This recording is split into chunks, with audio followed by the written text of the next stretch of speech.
اس سے پہلے سورہ آل عمران کی مختلف آیتوں کا خلاصہ پیش کیا گیا۔ ابھی اپنے سامنے جو آیت کریمہ ہے، اس آیت کریمہ کا تعلق پچھلی آیت سے ہے۔ پچھلی آیت کریمہ غزوہ احد کے موقع پہ نازل ہوئی۔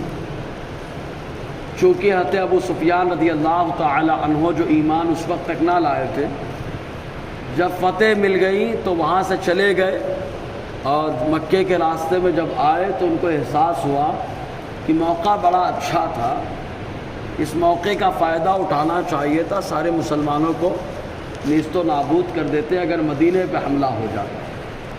یہ ارادہ کیا اور چل پڑے۔ ادھر اللہ تبارک و تعالیٰ نے اپنے محبوب کو حکم دیا کہ آپ انہی صحابہ کو جو احد میں حاضر تھے، اگرچہ وہ زخموں سے چور ہیں، تھکن سے چور ہیں، ان کو حکم دیں مقابلے کے لیے وہی جائیں۔ تو بظاہر نفس پہ شاق گزرا، تو اللہ تبارک و تعالیٰ نے ان کی حوصلہ افزائی کی کہ تم کمزور مت بنو، مایوس مت بنو، اللہ تمہیں ہی غلبہ عطا فرمائے گا، تمہیں ہی اللہ غلبہ عطا فرمائے گا۔ پھر اس کے بعد آگے کی آیت کریمہ میں اللہ تبارک و تعالیٰ ارشاد فرماتا ہے، ام حسبتم ان تدخلوا الجنہ، کیا اتنا آسان ہے جنت میں چلے جانا؟ بڑا آسان، ہم کو تو لگتا ہے کہ حلوہ ہو گیا، آدمی ایک دم حلوہ سمجھتا، مسلمان ہو گیا اب تو جنت اپنے باپ کی ہے نا، یہی بولتے ہیں حضرت آدم علیہ السلام کے ہم اولاد ہیں اور ہمارے باپ جنت سے آئے، جنت میں جائیں گے، ہم ان کی اولاد ہیں، جنت تو ہمارے باپ کی ہے۔ تو جنت تو ہمارے باپ کی صحیح بات ہے، لیکن اسی باپ کے دو بیٹے ہیں، ایک کا نام قابیل ہے، ایک کا نام حابیل ہے۔ قابیل مردود بارگاہ خداوندی ہے، کیونکہ سب سے پہلے اس نے قتل بھی کیا، سب سے پہلے اس نے آگ کی پوجا بھی کی، سب سے پہلے نبی کی گستاخی بھی کی، سب کچھ کیا، وہ مردود بارگاہ ہوا۔ اور دوسرا بیٹا جسے اللہ تبارک و تعالیٰ نے فرما برداری کی مثال بنا دیا، جنہیں حابیل کہا جاتا ہے نا۔ تو باپ تو جو باپ کی جنت ہے وہیں سے آئے وہ۔ اللہ تعالیٰ نے انسان کے لیے بنایا ہے، جنات کے لیے بنایا ہے، انسان اور جنات کے علاوہ کوئی دوسری مخلوق نہیں جانے والی، اور جو مخلوق جائے گی تو اللہ تعالیٰ ان کو بہت عظمت عطا فرمانے والا ہے۔ کہا کون سی مخلوق ہے انسان اور جنات کے علاوہ جو جنت میں جائے؟ تو کہا وہ اونٹنی جس میں مصطفیٰ سوار ہو گئے، آقا جس اونٹنی پہ سوار ہو جائے وہ بھی جنت میں۔ حضرت عزیر جس گدھے پہ سوار ہو جائے اس گدھے کو بھی اللہ جنت عطا فرمائے۔ وہ اونٹنی جو حضرت صالح علیہ السلام کا معجزہ بن جائے، وہ اور اس کا بچہ دونوں اللہ تعالیٰ کے کرم سے جنت میں چلے جائیں۔ اصحاب کہف کی بارگاہ میں آیا کتا جہاں جائے وہاں رحمت نہ آئے، فرشتے نہ آئے رحمت کے، لیکن ایسا کتا جسے رب نے جب پسند فرمایا تو اس کی ذات بدل کر دمبے کی شکل میں اللہ تعالیٰ اس کا داخلہ جنت میں عطا فرمائے گا۔ ورنہ تو انسانی جنت میں جانے والا ہے کہ جناتی جانے والے ہیں، اور فرشتے آلریڈی ہے وہاں پہ، سمجھ رہے کہ نہیں آپ؟ تو جنت میں جانا بڑا حلوہ بظاہر لگتا ہے، اور صحیح بات ہے، حلوہ کن کے لیے ہے؟ کہا اللہ تعالیٰ نے جنت میں جانا حلوہ نبیوں کے لیے بنا دیا ہے، نبیوں کے لیے جنت میں جانا حلوہ ہی ہے، آرام سے۔ ولیوں کے لیے جانا آرام ہے، کوئی مسئلہ نہیں۔ ارے اس امت میں تو ایسے بھی 70,000 ہوں گے کہ جن کے بارے میں میرے نبی نے فرمایا ان کا داخلہ جنت میں بغیر حساب اور بغیر کتاب کے ہوگا، کوئی حسابی کتاب نہیں ہوگا۔ حضرت عکاشہ کھڑے ہو گئے، بخاری کی حدیث پاک جب حضور نے فرمایا 70,000 بغیر حساب و کتاب جنت میں جائیں گے، کھڑے ہو گئے، کہا سرکار دعا کریے میں بھی انہی میں سے ہو جاؤں۔ حضرت عکاشہ کون ہے؟ یہ وہ صحابی ہے کہ بدر کے مقام پر جب آئے تو تلوار ٹوٹ گئی تھی کافروں سے لڑتے ہوئے، حضور سے جا کے شکایت کی کہ تلوار ٹوٹ گئی، اب کس سے مقابلہ کروں؟ مصطفیٰ نے کھجور کی ایک شاخ توڑی اور توڑ کر کے ان کو عطا کی، جب تک مصطفیٰ کے ہاتھ میں ہے شاخ ہے، اور عکاشہ کے ہاتھ میں پہنچی تلوار بن گئی۔ اسد الغابہ کے اندر یہ روایت موجود ہے، اور کئی کتابوں کے اندر موجود ہے، شاخ جو ہے تلوار بن گئی۔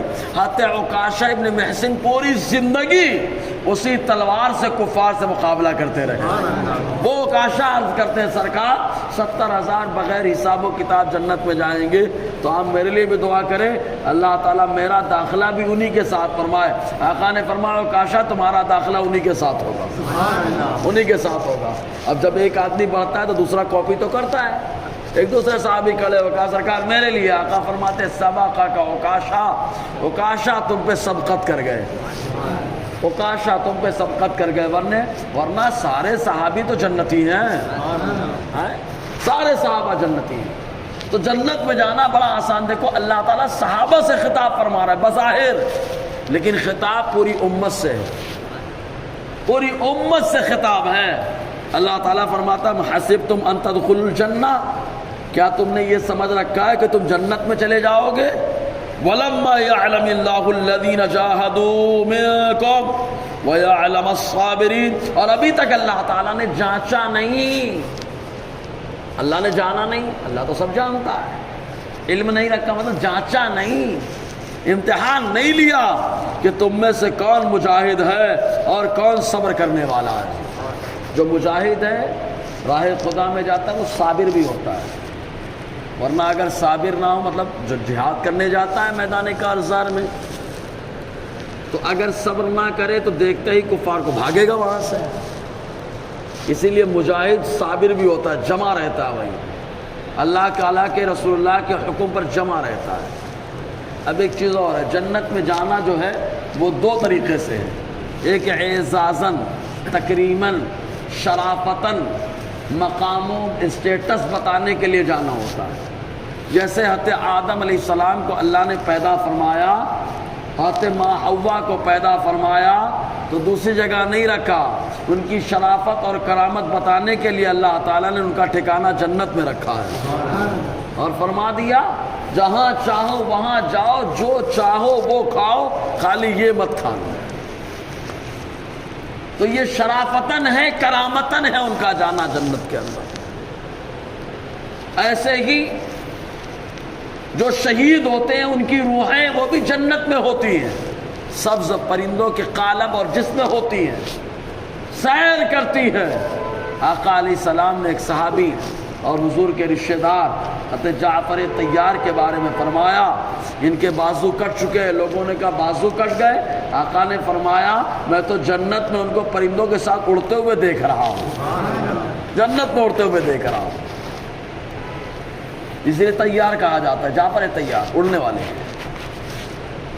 تو یہ شرافتاً ہے، کرامتاً ہے جنت کے اندر جانا۔ ایسے ہی حضرت ادریس علیہ السلام کا جنت میں جانا، حضرت ادریس علیہ السلام اس معلوم ہی ہے، اللہ تعالیٰ قرآن میں فرماتا ہے وَرَفَعْنَاهُ مَكَانًا عَلِيًّا، ہم نے ادریس کو بہت بلند مقام دیا ہے، بہت بلند مقام دیا ہے۔ اور حضرت ادریس کو ادریس اس لیے کہا جاتا ہے کہ آپ درس بہت دیتے تھے۔ کیا بہت دیتے تھے؟ درس، سبق، پیغام، درس بہت دیتے تھے۔ تو معلوم یہ ہوا درس دینے والا معمولی نہیں ہوتا، اللہ جس کو پسند کر لیتا ہے اسے وَرَفَعْنَاهُ مَكَانًا عَلِيًّا، بلند مقام عطا فرماتا ہے۔ ہاں ان میں، لیکن اس میں ہم لوگ کا شمار مت کرنا بھائی، ہاں تو کجا من کجا کی بات ہے تو جی۔ تو حضرت ادریس علیہ السلام کو بلند مقام عطا فرمایا، درس دینے کی وجہ سے آپ کو ادریس کہا جاتا ہے۔ اللہ تعالیٰ کی بارگاہ میں حضرت جبرائیل کے وسیلے سے کلام کیا، نبی کو وسیلہ لینے کی ضرورت نہیں، وہ ڈائریکٹ بھی بات کر سکتے ہیں، لیکن جبرائیل کا ذریعہ لیا، دنیا کو بتا دیا میں نبی ہو کر کے جبرائیل کا وسیلہ لے رہا ہوں۔ سمجھ رہے کہ نہیں آپ؟ دنیا میں وسیلہ لگانا یہ اللہ کو پسند ہے، اور جنت میں بغیر وسیلے کے رب کی بارگاہ میں حاضر ہونا یہ رب کو پسند ہے۔ سمجھ رہے نا آپ؟ تو موت کا مزہ چکھنا چاہتا ہوں، رب تعالیٰ نے موت کا مزہ چکھا دیا۔ کہا پلسرات سے گزرنا چاہتا ہوں، اللہ تعالیٰ نے حضرت جبرائیل کو حکم دیا گزارو، میرا بندہ کہہ رہا ہے۔ کہا جنت میں جانا چاہتا ہوں، کہا لے جائیے جنت کے اندر۔ گئے جنت میں، رب کا حکم ملا، کہا نکلیے باہر، کہا نہیں نکلوں گا۔ کہا کیوں؟ کہا اللہ تعالیٰ نے 3 چیزیں بتائی ہیں، کل نفس ذائقۃ الموت، ہر نفس کو موت کا مزہ چکھنا ہے، وقد ذقت، میں چکھ چکا ہوں، میں موت کا مزہ چکھ چکا ہوں۔ اور اللہ تعالیٰ نے فرمایا جو موت کا مزہ چکھے گا وہ پلسرات سے گزرے گا، میں پلسرات سے گزر چکا ہوں۔ اور اللہ تعالیٰ نے فرمایا جو جنت میں داخل ہو جائے گا وہ فیہا خالدون، وہ جنت میں ہمیشہ رہنے والا ہے۔ جب ہمیشہ رہنے والا تو میں کیوں نکلوں جنت سے؟ میں کیوں نکلوں؟ قرآن کی کون سی آیت کی تفسیر ہے؟ وَرَفَعْنَاهُ مَكَانًا عَلِيًّا، اس کی تفسیر اٹھا کے دیکھ لیجیے گا۔ تو آتے ادریس کا جنت میں جانا یہ کیسا، یہ شرافتاً ان کی عظمت اور مقام کو بتانے کے لیے۔ آقا علیہ السلام کا معراج میں جو جسمانی معراج، جس میں تو حضور گئے، آقا علیہ السلام روحانی معراج میں بھی جاتے رہے۔ کہا جسمانی معراج ایک بار ہے، روحانی معراج 33 بار ہے۔ تو مصطفیٰ جو جنت میں جا رہے ہیں کیسے جا رہے ہیں؟ کہا یہ جانا آقا علیہ السلام کی شرافت اور کرامت بتانے کے لیے۔ اور اگر ایک بار جاتے تو کہا جاتا ہے ایک بار تو بہت سارے لوگ گئے، اس لیے شیخ عبدالحق محدث دہلوی فرماتے ہیں حضور 34 بار گئے، ایک بار جسمانی طور سے تشریف لے گئے اور 33 بار مصطفیٰ روحانی طور سے تشریف لے گئے۔ ہے نا؟ تو حضور کا جانا یہ بھی جو ہے شرافتاً اور کرامتاً عظمت بتانے کے لیے۔ ورنہ جنت میں جو جانا ہے ایک یہ شرافت کے طور پہ ہو گیا، اور ایک جنت میں جانا کیا ہے، حساب و کتاب کے بعد ہوگا۔ یہاں جو گفتگو ہوئی ہے تم یہ سمجھتے ہو کہ جنت میں چلے جاؤ گے، یہ حساب و کتاب کے بعد کا معاملہ ہے، معاد کے بعد کا معاملہ ہے۔ اللہ تبارک و تعالیٰ کرم فرمائے گا تو ڈائریکٹ، ورنہ حضور کی شفاعت سے جنت میں، ہے نا؟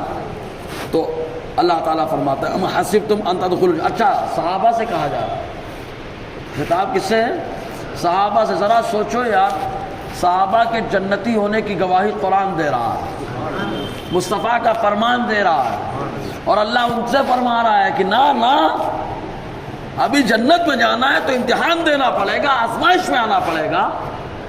معلوم یہ ہوا سب کو اللہ تعالیٰ نہیں آزماتا، جس کا امتحان لیتا ہے اللہ تعالیٰ اسی کو جنتی بناتا ہے نا؟ قرآن میں بھی آیا اللہ تعالیٰ آزمائے گا، مالوں کی کمی سے، پھلوں کی کمی سے، جانوں کی کمی سے، خوف سے آزمائے گا۔ وَلَنَبْلُوَنَّكُم بِشَيْءٍ مِّنَ الْخَوْفِ وَالْجُوعِ وَنَقْصٍ مِّنَ الْأَمْوَالِ وَالْأَنفُسِ وَالثَّمَرَاتِ، لیکن اللہ تعالیٰ جب آزمائے تو زبان پہ صبر کے کلمات ہوں۔ اللہ کی مرضی مولا ازہما اولا، صبر کے جب کلمات ہوں تب رب فرماتا ہے وبشر الصابرین، ایسا بندہ جو صبر کر لے، مصطفیٰ اب ہر کوئی اس کو خوشخبری نہیں دے گا، اے محبوب میرے نائب آپ ہو، مختار کائنات آپ ہو، آپ اسے خوشخبری دے دینا، آپ اسے بشارت دے دینا۔ تو صبر کرنے والوں کی بشارت اللہ تعالیٰ اپنے محبوب کی زبانی سے بار رہا ہے نا؟ تو اللہ تعالیٰ فرماتا ہے صحابہ سے خطاب ہو رہا ہے۔ اب ذرا سوچے جب صحابہ سے اس انداز میں گفتگو ہے، ہم لوگ تو 5 ٹائم پڑھتے ہیں، سوچتے ہیں پکی نماز ہو گئی اپنی۔ نماز ہم اس لیے پڑھتے ہیں کہ ہم مسلمان ہیں، اللہ نے نماز فرض کی ہے، ہمارا کام پڑھنا ہے، قبول کرنا نہ کرنا رب کے ذمہ کرم۔ رب قبول کر لے تو بڑا کمال ہمارا ہے کہ اللہ تعالیٰ ہمارے اوپر کرم فرما رہا ہے، ہمارے ہر کام کو قبول فرما رہا ہے۔ اور قبولیت کی سب سے بڑی دلیل اندازہ لگائے، کیا کبھی کبھی ایسا محسوس ہوتا ہے نا کہ یار قبول ہو رہی کہ نہیں، لوگوں کو شک ہوتا ہے نا، اور شک تو پہلے تو کرنا نہیں چاہیے، کیونکہ شکی آدمی ہمیشہ پریشان رہتا ہے، شک کرنے نہیں چاہیے۔ ایمان شک کا نام ہی نہیں ہے، ایمان نام ہے یقین کا، اس لیے شک کرنا ہی نہیں چاہیے۔ شک آئے پر بھگائیے اس کو۔ کبھی کبھی ہوتا ہے نا، بولے ایسے ایسے وسوسے آتے ہیں، ایسے ایسے وسوسے آتے ہیں کہ دل گھبرانے لگتا ہے۔ تو 2 روایتیں سنیں۔ ایک روایت میں صحابہ نے پوچھا حضور نماز پڑھنے کے لیے کھڑے ہوتے تو جب جب خیالات آتے رہتے ہیں، تو حضور نے بڑا پیارا جواب دیا، جہاں سامان ہوتا ہے وہاں چور آتا ہے۔ اور دوسری روایت میں کیا ہے، علیہ السلام نے فرمایا جب نماز پڑھنے کے لیے انسان کھڑا ہوتا ہے تو شیطان آتا ہے، کہتا ہے سوچ زمین کو کس نے بنایا، آسمان کو کس نے بنایا۔ بندہ جواب دیتا رہتا ہے اللہ اللہ اللہ اللہ اللہ، آخر میں کیا بولتا ہے، اللہ کو کس نے بنایا۔ تو حضور نے بتا دیا کہ نماز کے اندر تو خیالات آئیں گے، اور خیال ڈالنے والا شیطان ہوگا۔ حدیث پاک کا خلاصہ ہے، حضور صلی اللہ علیہ وسلم نے ارشاد فرمایا، تو کلیئر بات ہے۔ مزید یہ ایک مرتبہ ایک صحابی نے کہا سرکار میں منافق ہو گیا۔ آقا علیہ السلام نے فرمایا کیا بات ہے؟ کہا آپ کے پاس رہتا ہوں تو نیکیاں کرنے کا جی چاہتا ہے، اور جب نکل کے جاتا ہوں تو دنیا داری غالب آ جاتی ہے، آقا علیہ السلام نے فرمائی ہے یہ نفاق نہیں ہے، یہی تو ایمان کی شان ہے کہ آدمی کو دنیا داری کے غلبے کا خوف محسوس ہونے لگتا ہے کہ دنیا نہ غالب آ جائے، دنیا نہ غالب آ جائے. ذرا سوچے آپ. بہرحال تو اللہ تعالیٰ فرماتا ہے حسبتم ان تدخلوا الجنہ، کیا تم نے یہ سمجھ رکھا ہے کہ اللہ تعالیٰ کہ تم جنت میں داخل ہو جاؤ؟ اچھا ایک چیز اور، حساب کے بعد بھی جنت میں جانا 3 طریقے سے. ایک پیدائشی ہے جنت میں جانا حساب کے بعد. کہا کیسے؟ کہا تمام انبیاء کرام کا جنت میں جانا. انبیاء کرام پیدا ہوئے پیدائشی جنتی ہیں. کیا ہیں؟ پیدائشی جنتی ہیں، شک بھی نہیں کر سکتے. اور ایک جنت میں جانا اللہ کی عطا سے ہے. اللہ تعالیٰ کرم فرمائے، محبوب کی شفاعت قبول فرمائے، جنت میں داخلہ ہو رہا. اور اللہ کی عطا سے جانا، مسلم شریف میں ایک باب باندھا گیا ہے توحید پرستوں کا. آقا علیہ السلام اور حضرت عیسیٰ علیہ السلام کے بیچ میں جو زمانہ ہے، اس زمانے کو زمانہ فطرت کہتے ہیں. فطرت کا زمانہ. اس زمانے میں جو اللہ تعالیٰ کو ایک مانتا رہا، توحید کا قائل رہا، اللہ کی وحدانیت کا قائل رہا، ایمان رہا، اور اس کا خاتمہ اسی پر ہو گیا، تو ایسوں کو اللہ تعالیٰ اپنے کرم سے جنت میں داخلہ عطا فرمائے گا. تو یہ عطا ہی ہے، اللہ کی عطا سے جانا. ایک پیدائشی جانا، ایک اللہ کی عطا سے جانا، اور ایک کسب سے جانا. کہا کیسے کسب سے جانا؟ کہا جیسے مصطفیٰ جان رحمت نے کہا فاطمہ عمل کرنا، عمل کرنا. کہا حضور نے ذہن دے دیا، اے فاطمہ اگر تم کسب سے جاؤ تو یہ تمہارے والد کو زیادہ پسند ہے نا. تو یہاں کسب کی بات چل رہی ہے کہ کسب کے ذریعے سے جنت میں جانا، ورنہ اللہ کی عطا سے سارے صحابہ جنتی ہیں. یہاں کسب کی بات چل رہی ہے، ٹھیک ہے، کسب کی. وَلَمَّا يَعْلَمِ اللَّهُ الَّذِينَ جَاهَدُوا مِنْكُمْ، اور ابھی تک اللہ تعالیٰ نے امتحان نہیں لیا کہ تم میں سے کون مجاہد ہے، وَيَعْلَمَ الصَّابِرِينَ، اور صبر کرنے والا کون ہے. اب مجاہد جہاد وغیرہ کی آج کے دور میں بات کرو تو ڈائریکٹ جہاد کو دہشت گردی سے جوڑ دیا جاتا ہے. دہشت گردی میں کیا ہوتا ہے؟ کہیں پر بھی حملہ ہو جاتا ہے. جہاد میں مسجدوں میں حملہ نہیں ہے، جہاد میں بچوں پہ حملے نہیں ہیں، جہاد میں عورتوں پہ حملے نہیں ہیں، جہاد میں جو فرما برداری کرے سپورٹ کرے اس پہ حملہ نہیں ہے. پھر مزید یہ کہ ہر ٹائم جہاد کا حکم بھی نہیں ہے. حالات اور سچویشن دیکھ کر کے حملہ مقابلہ، عام طور سے ڈیفنس کی صورت میں جہاد کا حکم دیا گیا. آپ دیکھو صحابہ کرام مکے میں کتنا ظلم ہے. مکے سے نکالے گئے، حبشہ پہنچے تو بھی ظلم ہو رہا ہے. مدینے آ گئے تب بھی مکے والے نکل کے مدینے پہ حملہ کرنے کا ارادہ کر لیا. تب اللہ تبارک و تعالی نے کہا بہت ہو گیا محبوب، اب اپنے صحابہ کو بول دے کہ یہ بات زیادہ ظلم کر رہے ہیں اور ظالم کا ظلم سہنا بھی غلط ہے. اے محبوب اب ان کے مقابلے کے لیے اپنے صحابہ کو اتار دیجیے. آپ تو دیکھیں آپ کب مقابلے کے لیے اتارا گیا؟ جب ظلم کی انتہا ہو گئی. اب ظلم سہنا غلط ہے محبوب، اتاریے آپ ان کو میدان میں. اور شروع میں جو سہنے کا حکم دیا گیا وہ بتانے کے لیے کہ آزمائش جتنی مضبوط ہوتی ہے مرتبہ بھی اتنا بلند ملتا ہے. اسی لیے آپ دیکھو بلال کو کتنا مارا گیا، روز مارا جا رہا ہے، تپتی ریت پہ جلایا جاتا ہے، لٹایا جا رہا ہے، کبھی چٹکے لگائے جا رہے ہیں، کبھی بچے پتھر مار رہے ہیں، کبھی گلے میں پھندا ڈال کے کھینچا جا رہا ہے. ظلم خوب ہو رہا ہے بلال پر، لیکن وہاں مقام کتنا بلند ہے کہ آقا علیہ السلام نے کعبے کی چھت پہ بلال کو چڑھا دیا ہے. وہ بلال جن کو عمر دیکھے تو کہیں میرے آقا بلال آگے چلیے. حضرت عمر کہتے تھے میرے آقا بلال آگے چلیے.